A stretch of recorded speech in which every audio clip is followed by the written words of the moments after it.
will read today?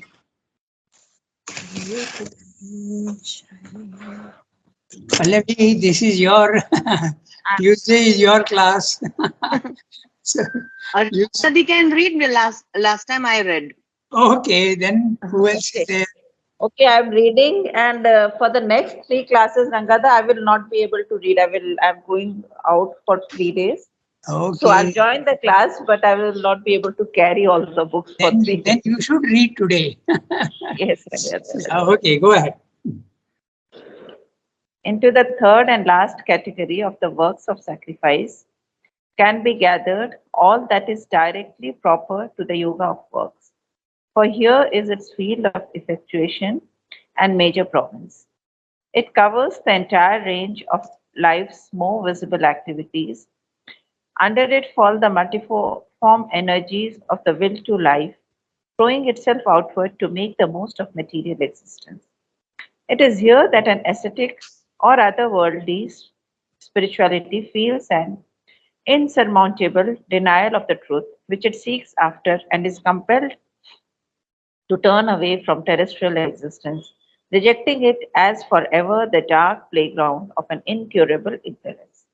Yet, it is precisely these activities that are claimed for a spiritual conquest and divine transformation by the integral yoga. Abandoned altogether by the more ascetic disciplines, accepted by others only as a field of temporary ordeal or a momentary, superficial, and ambiguous play of the concealed spirit, this existence is fully embraced and welcomed by the integral seeker as a field of fulfillment, a field for divine works, a field of the total self discovery of the concealed and indwelling spirit.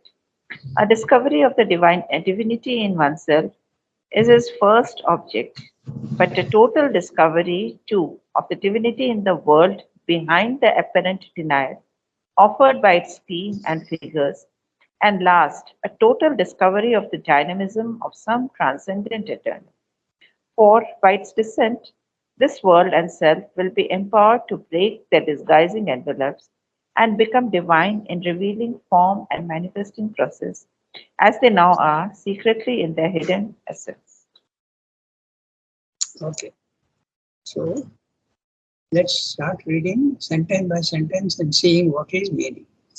He is discussing the works of sacrifice in this chapter, the ascent of the sacrifice. So he has dealt with the Jnana Yoga, how you are to use the sacrifice in Jnana Yoga. You offer all your thoughts and all that, and you concentrate. And the purpose of this sacrifice of your mind and thoughts is the discovery of the transcendental. Okay, you have to make your mind quiet and go into the transcendent consciousness of the self.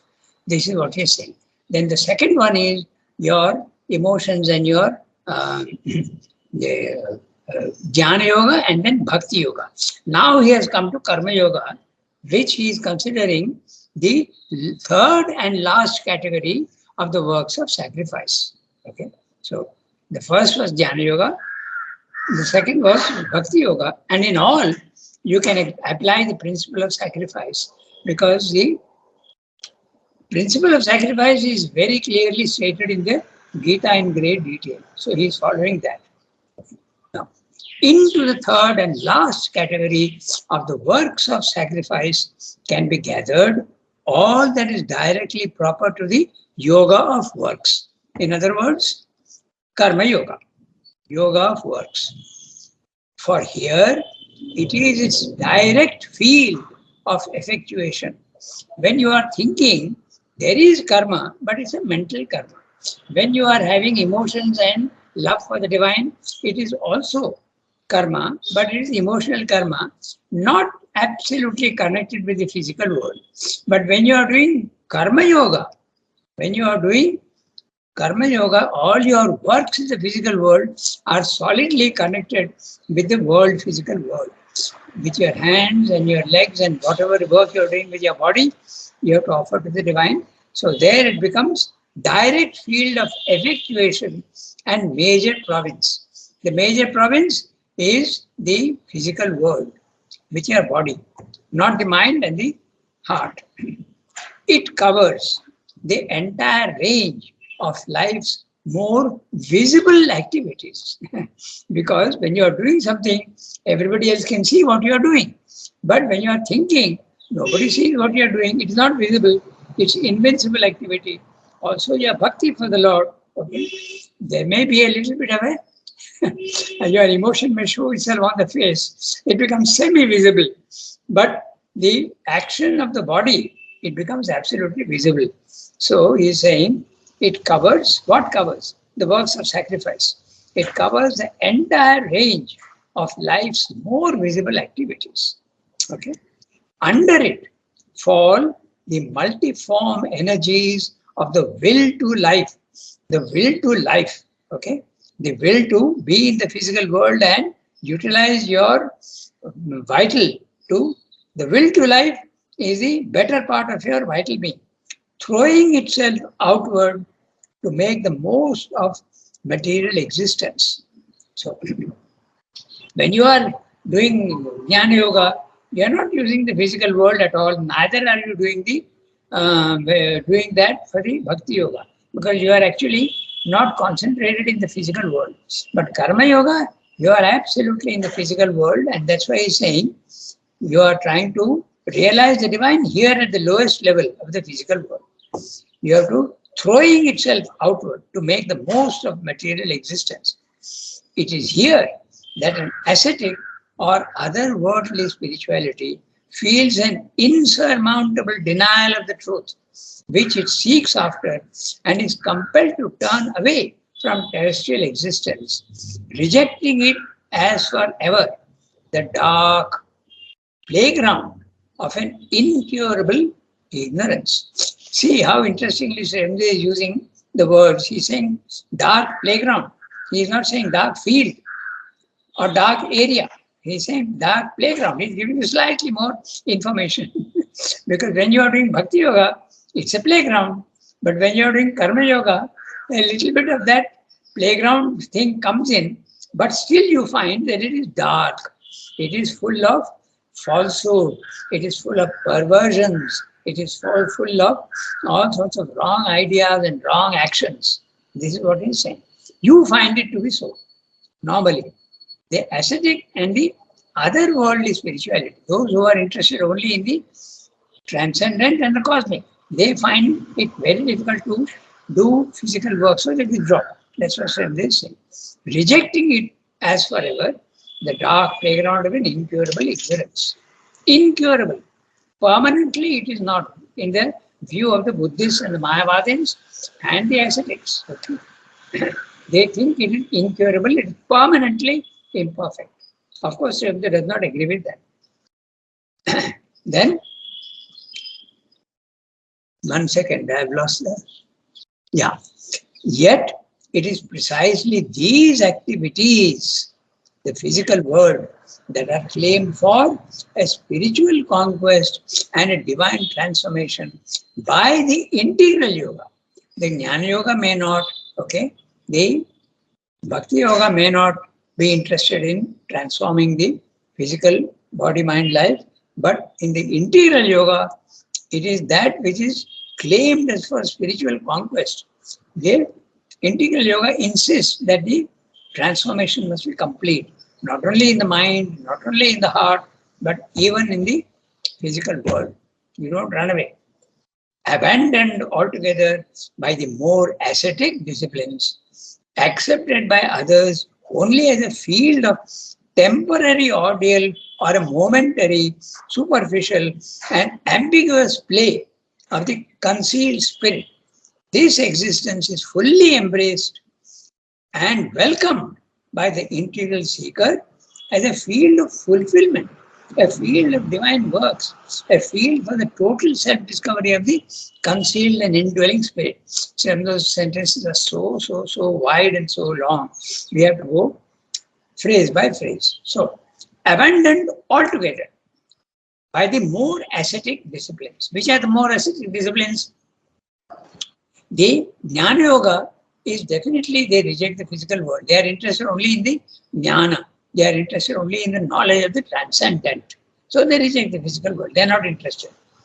Abandoned altogether by the more ascetic individuals. So Buddhistic philosophy, Buddhistic practices, Mayavadi practices, and also the even the normal Rajoga also, they reject the physical world, but they accept in the beginning.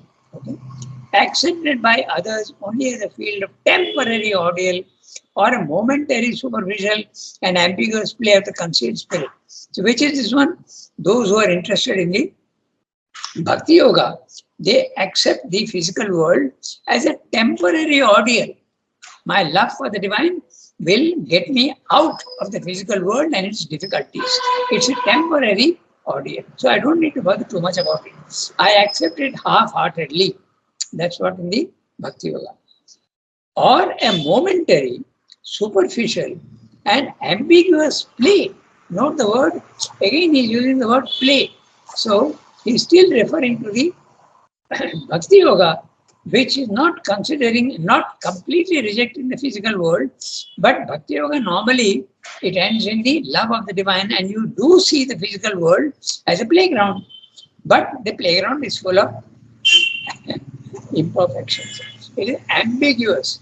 Ambiguous means there is a bit of truth in it, but there is also a lot of falsehood. Ambi means always twofold, okay? So ambidextrous means that you can use both your left hand and your right hand. Okay. Ambivalent. The word ambivalent means its value is both ways. Okay. So ambiguous, ambivalent, ambidextrous. All these words mean both, this way and that. So ambiguous play of the concealed spirit. The Bhakti Yoga accepts that the divine is here, but the physical is imperfect. This existence is fully embraced and welcomed, note the word welcome, by the integral seeker as a field of fulfillment. The others don't want fulfillment. They want only semi-fulfillment of the mind or the heart. Okay? But Srindra is saying, you are welcoming the challenge. This is a great thing. Whenever there is a challenge, some people will accept the challenge and some people will not. But the essential character of man is that he accepts the best, not always the lazy people, but the best always accept the challenge and take it up. That's why man is able to go to Mount Everest. I always use this. On earth, that's the best you can do. Go to Mount Everest. But you are going to the moon now, and you are also going to go to Mars. Okay, so it's a tremendous challenge, but you are doing that. Okay, so as a field of fulfillment, you want to have fulfillment for mind, you want to have fulfillment of heart, and you want fulfillment of even the physical world. Okay, so what does the fulfillment of the mind mean? You have full knowledge. Your mind is in ignorance. Fulfillment of the mind means full knowledge. What about fulfillment of the heart? There are a lot of emotions which are wrong, but fulfillment of the heart would be full enjoyment following from the love and intimacy with the divine. Full enjoyment, ananda, pure ananda, not mixed pleasure. And what would be the fulfillment of the body? It would be a body which is perfect, which is not subject to death, which is not subject to disease, which is not subject to tiredness. Neither all these things. That would be the fulfillment of the body. So, a field for divine works, a field for the total self-discovery of the concealed and indwelling spirit. So now again he has used two words. The divine is concealed even in matter, but he is also living there. He is not only concealed, but he is actually living there. Indwelling spirit. A discovery of the divinity in oneself is his first object. The Karma Yogin wants to discover the divine within himself. But a total discovery too of the divinity in the world, behind the apparent denial offered by scheme of figures. By scheme and figures, and last, a discovery of this dynamism of some transcendent eternal. So you want to experience the divine in yourself, in everything in the universe, but also see how the divine, the transcendent divine, is himself working in the physical world. Okay, that's what he's saying. For its descent, dynamism of sun, transcendent, eternal. Dynamism means working in the physical world. For by its descent, this world and self will be empowered to break their disguising envelopes. Which are the disguising envelopes? They are mostly three: matter, life, and mind in the universe, and body, vital, and mental in the individual, and become divine in revealing form. The form also will reveal the divinity. It will be a form of beauty. It will be a form of absolute perfection and manifesting process as they now are secretly in their hidden essence. So the manifesting also, the manifestation in body, mind, life, or matter, life, and mind will be absolutely divine. You will be able to see it. He's saying revealing form. Mother uses the word, if you remember, even cats and dogs will see the difference when the supermental rays come into the picture. So, in Sri yoga, you don't run away from the physical world, but you try to bring the divine into everything you are doing and offer every action that you are doing to him. It's a long, long process. Nobody is saying it is easy, but Sri Aurobindo says, accept the last challenge of even transforming that which seems to be perfectly and permanently impure and fallen. But it cannot, it will change. That's what he's saying in the paragraph. Now, since he has spoken about the integral yoga, accepting the physical world, now he goes to this object of the integral yoga. We have to read next. Who will read? Anyone? Archanati has just read, so who else can read? I will read, Ranganath. Okay, go ahead. Go ahead, read. This object. This object of the integral yoga must be accepted wholly by those who follow it. But the acceptance must not be in ignorance of the immense stumbling blocks that lie in the way of the achievement. On the contrary, one must be fully aware of the compelling cause of the refusal of so many other disciplines to regard even its possibility, much less its imperative character as the true meaning of terrestrial existence. For here, in the works of life, in the earth nature, is the very heart of the difficulty that has driven philosophy to its heights of aloofness and turned away even the eager eye of religion from the malady of birth in a mortal body to a distant paradise or a silent peace of nirvana. A way of pure knowledge is comparatively straightforward and easy to the tread of the seeker, in spite of our mortal limitations and the pitfalls of the ignorance. A way of pure love, although it has its stumbling blocks and its sufferings and trials, can, in comparison, be easy as the winging of a bird through the free azure.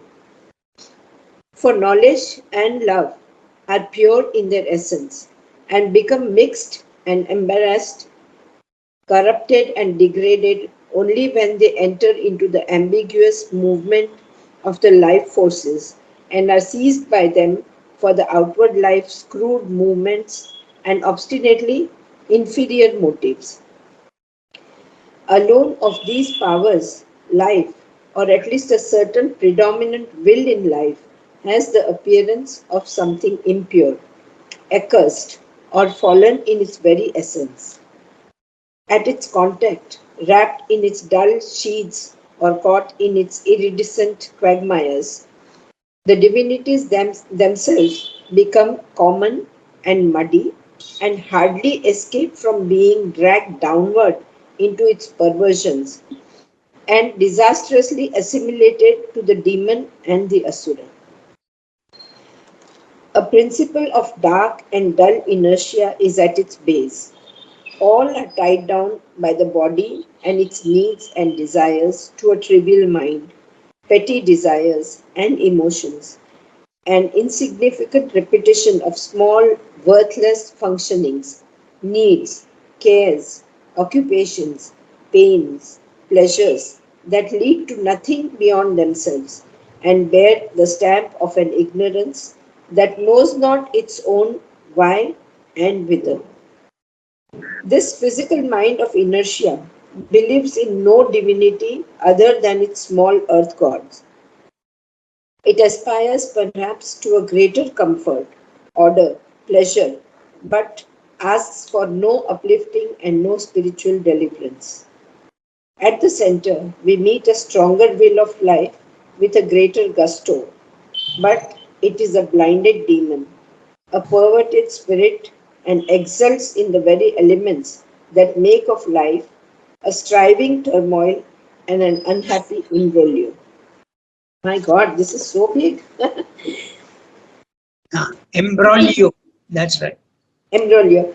It is a soul of huh, it is a soul of human or titanic desire clinging to the garish color, disordered poetry, violent tragedy, or sterling melodrama of the mixed flux of good and evil, joy and sorrow, light and darkness, heady rapture and bitter torture. It loves these things and would have more and more of them, or, even when it suffers and cries out against them, can accept or joy in nothing else. Can accept or joy in nothing else. Yeah. Uh, Can accept or joy. Joy in the sense of he's using it. enjoy. Enjoy. Uh, It should be enjoy, but he's using joy as a verb. uh. It hates and revolts against higher things, and in its fury would trample, tear, or crucify any diviner power that has the presumption to offer to make life pure, luminous, and happy, and snatch from its lips the fiery brew of that exciting mixture. Another will in life there is that is ready to follow the ameliorating ideal mind and is allured by its offer to extract some harmony, beauty, light, nobler order out of life. But this is a smaller part of the vital nature and can be easily overpowered by its more violent or darker, duller yoke comrades. Nor does it readily lend itself to a call higher than that of the mind unless that call defeats itself, as religion usually does, by lowering its demand to conditions more intelligible to our obscure vital nature. All these forces the spiritual seeker grows aware of in himself and finds all around him and has to struggle and combat incessantly to be rid of their grip and dislodge the long entrenched mastery they have exercised over his own being as over the environing human existence. The difficulty is great, for their hold is so strong, so apparently invincible, that it justifies the disdainful dictum which compares human nature to a dog's tail. For straighten it never so much by force of ethics, religion, reason, or any other redemptive effort, it returns in the end always to the crooked curl of nature. And so, and so great is the whim, the clutch of that more agitated life wheel, so immense the peril of its passions and errors, so subtly insistent or persistently invasive, so obstinate up to the very gates of heaven, the fury of its attack or the tedious obstruction of its obstacles, that even the saint and the yogin cannot be sure of their liberated purity or their trained self mastery against its intrigue or its violence. All labor to straighten out this native crookedness strikes the struggling will as a futility, a flight, a withdrawal to happy heaven, or peaceful dissolution easily finds credit as the only wisdom, and to find a way not to be born again, gets established as the only remedy for the dull bondage or the poor, shoddy delirium or the blinded and precarious happiness and achievement of earthly existence. A huge para, and it is one of the most magnificent paras in the synthesis. Okay, say, and the language and the ideas and the analysis of the whole thing. He is saying that I am accepting the challenge of the physical world. There may be some people who will say, "Oh, Srimanga is not being realistic. He doesn't know what the tremendous difficulties of the physical world are. He is taking a very, very shallow, optimistic outlook." So this is what Srimanga is saying here. Not at all. I realize fully well the difficulties, and yet I accept the challenge. That's exactly what he's doing in this para. So he's explaining why it is very reasonable and justifiable for the ascetic and the Buddhist to reject the physical world. He said it is very, very understandable because it is so difficult. And he says, yet I accept the challenge because the evolution has now to go to the next level, and that work has to be done, however difficult the difficulty is. And he's pointing out the difficulties in very graphic language. Okay, so this is what he has done, and we are now 8:20. So we have 15 minutes. I'm sure we'll not be able to finish the para, but we will, maybe because 15 minutes is quite a long time, we cannot stop here. So we'll start looking at the paragraph and then we'll try to understand what he's saying. It's a very big para. Now, he has told you that, however, the Karma Yoga, and he has said that the integral yoga accepts the Karma Yoga. Integral yoga accepts Jnana Yoga, accepts also Bhakti Yoga, but also accepts the Karma Yoga, just like the Gita. The Gita also accepts all the three. Okay, so this object of the integral yoga, which is this object? Accepting the challenges of the physical world and fulfilling not only mind, not only heart, but also the body. Okay, that is the object of the integral yoga. Must be accepted wholly by those who follow it. If you want to follow Sriranga's integral yoga, you have to accept and not run away from the physical world. Are you within your rights to run away from the physical world? Of course you are. But then you are not accepting Sriranga's yoga. You are accepting only the Jnana Yoga or the Raja Yoga, and you are perfectly within your rights to do that. Nobody is forcing you to come to the integral yoga. But if your ideal and your way of thinking agrees with Sri Aurobindo that I accept the greatest challenge that the physical world is presenting to me, then you have to accept not running away from the physical world and meeting the challenges of the difficulties in the physical world headlong, not escaping by side route. Meet it headlong and conquer it. That's what Sri is saying. Okay? This object of the integral yoga must be accepted wholly by those who follow it. By those who follow it, not for those who don't follow. I know of many people who came to the ashram, and at least I know of two cases, very serious. One was a yogi who used to do Raj Yoga, and he had many experiences also. I had a good deal of interaction with him, and he told me that this integral yoga I cannot accept. He says, playground, he went to the playground and sat for meditation, and music was played. So he says, ये कैसे हो सकता है? How can you meditate with sound going on, entering your ears and disturbing you? So it's not for me. He went away. Another young boy also, he came, wanted to be in the ashram. He worked for 1 week, only 1 week. Young boy. He was also very serious. But he also found that this is not my path. Very sincerely, he said that this is not my path, and went away. So everybody need not accept. Okay? But the acceptance must not be in ignorance of the immense stumbling blocks that lie in the way of the achievement. Realizing fully what the difficulties are. Okay.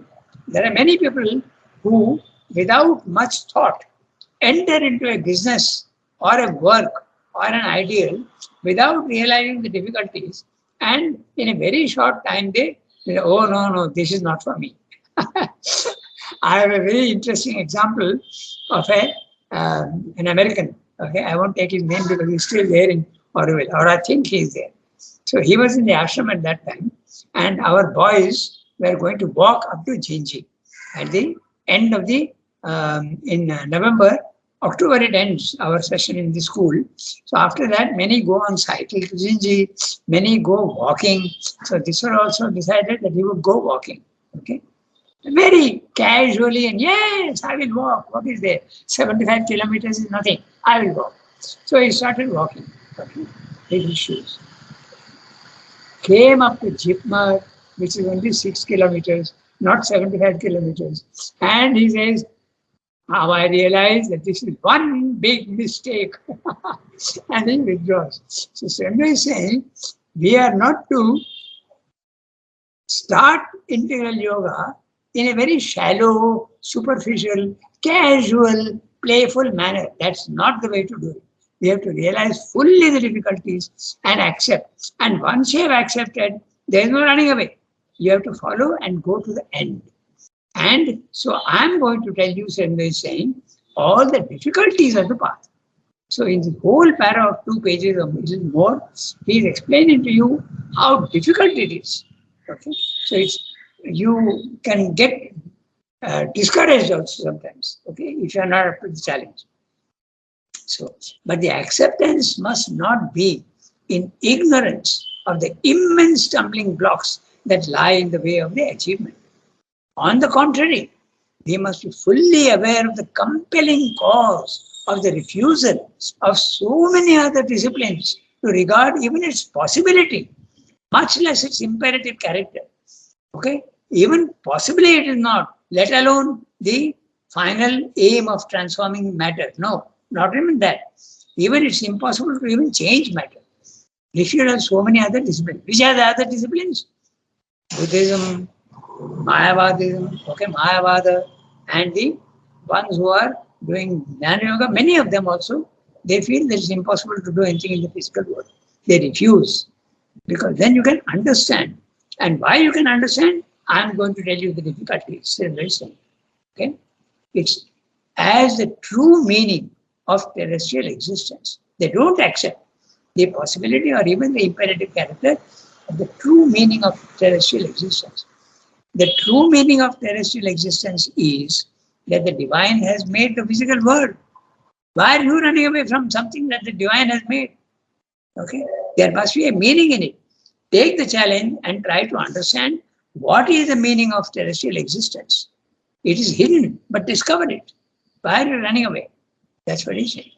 For here, in the works of life, in the earth nature, in the physical world, is the very heart of the difficulty that has driven philosophy to its heights of aloofness and turned away even the eager eye of religion from the malady of birth in a mortal body to a distant paradise or a silent peace of nirvana.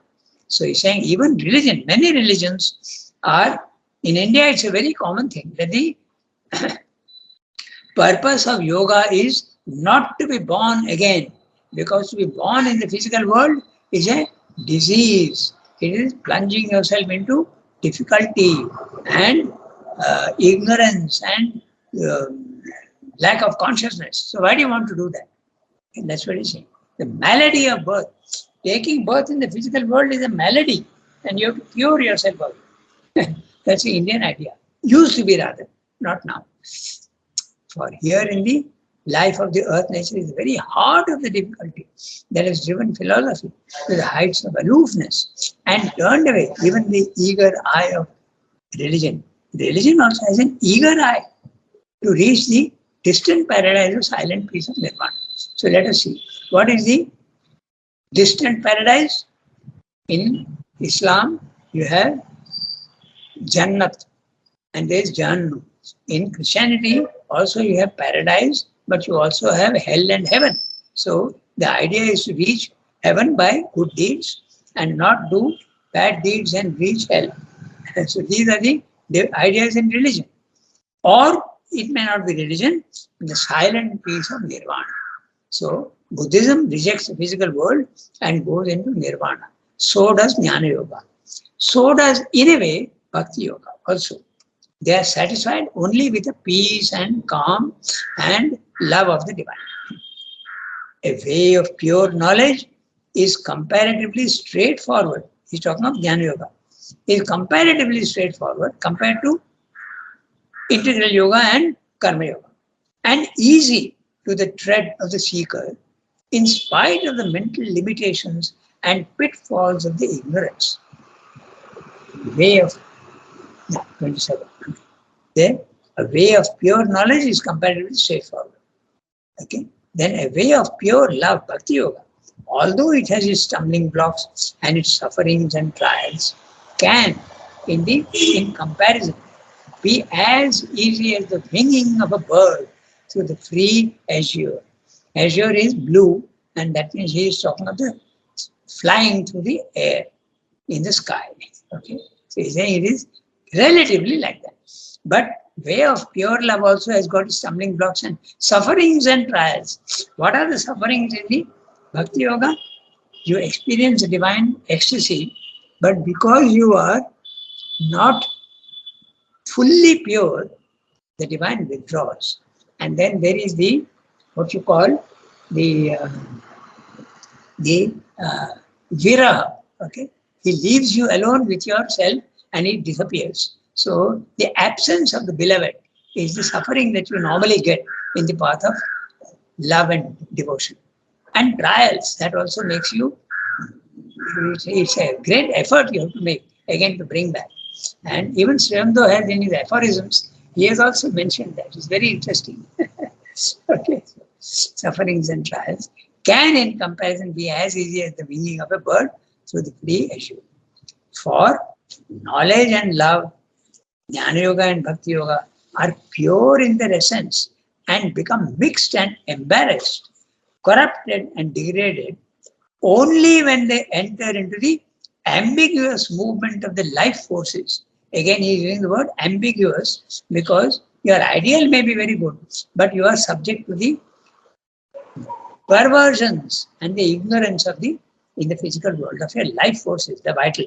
And he's saying life forces, we'll see that there are several vital forces. There is a lower vital and there is a higher vital. He will discuss that. And are seized by them for the outward life's crude movements and obstinately inferior motives. Even knowledge and love are captured by the wrong movements of the lower. Okay, that's what he's saying. Outward life's crude movements and obstinately inferior motives. Our inferior motive, we forget about the divine and we want to enjoy life, we want to have all the things that are impure in the physical world. Obstinately inferior motive. Obstinate desire wants to satisfy itself and it's always a little obstinate. Okay, so now, alone of the three powers, life, or at least a certain predominant will in life, has the appearance of something impure, accursed, or fallen in its very essence. Okay, so of the three powers, which are the three powers? Mind, life, and body.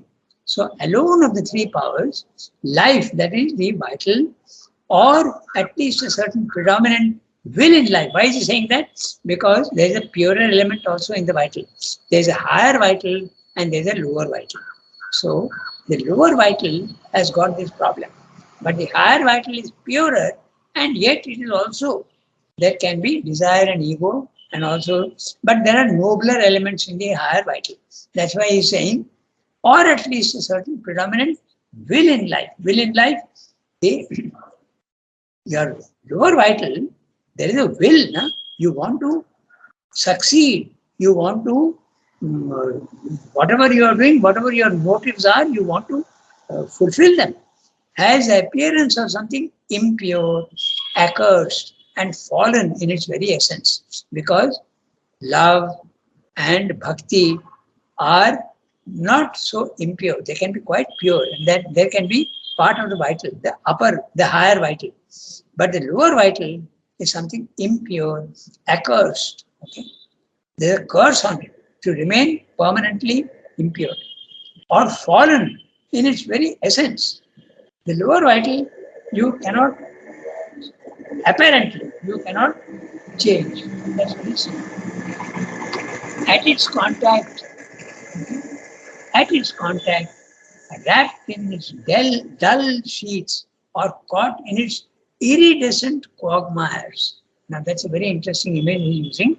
The divinities themselves become common and muddy and hardly escape from being dragged downwards into its perversions and disastrously assimilated to the demon and the asura. Today, we will stop here after discussing this sentence, and we'll take up next time a principle of dark and dull inertia. So what's he saying? He's saying that these divinities, relatively, okay, what he's talking about is the pure search for knowledge and the pure search for love of the divine. These are divinities, but they also get dragged downwards and get assimilated to the demon and the asura. They get perverted. How? For instance, the Jnana Yoga search for knowledge is pure, but then the ego comes up and says, I want knowledge so that I can show off. The ego comes in. So it has become subjected to impurity. What about the love? The love can become absolutely a wonderful thing when it is pure. But love and lust easily get mixed up. Okay, that's the whole problem. So when love at the human level gets lust, it becomes very, very dull sheets or caught in its iridescent quagmires. Quagmire is or quagmire, I don't know how it's a semi-boggy mixture of mud and water where you can get sucked in. Once you step into those, they are also called quicksands or also a quagmire. You can't pull yourself out very easily. It's not easy. You'll get sucked in very easily. So this is what he's saying. And iridescent. Ranganath, Yeah, tell me. why iridescent? Why That's iridescent? Yeah, because there are false lights. Iridescent means glowing. Okay. Yes. Love is a light, na? But it gets sucked in and becomes lust. He's giving an example. So again, the search of pure knowledge is something wonderful. But then the ego comes in and says, I want knowledge for fame. I want knowledge for recognition. So these are they get dragged down. The divinities get dragged down into the quagmire. And although they start from being some sort of light, okay, but they get bogged down into the quagmires. That's why iridescent. Semi-light. Okay. And iridescent is, you know what, na? A dull glow. Okay, a light. Sometimes, in these marshy lands, there is methane gas.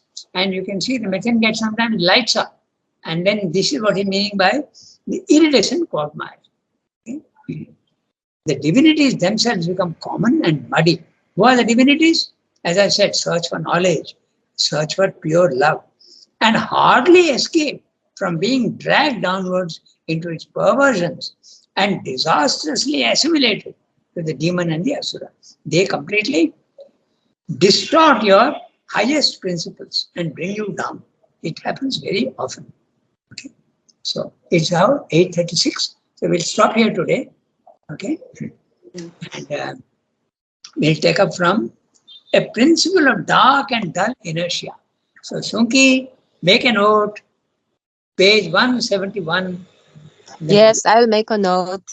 Principle of dark and dull inertia. It's a fantastic passage. Okay, he's describing to you what happens. Even the highest ideals of humanity, when you are in the physical world, they get distorted and impure. They become impure. They become dirty. That's what he explains. Okay, so we stop here today. Au revoir, everybody. Bonjour, Ranganath. Nice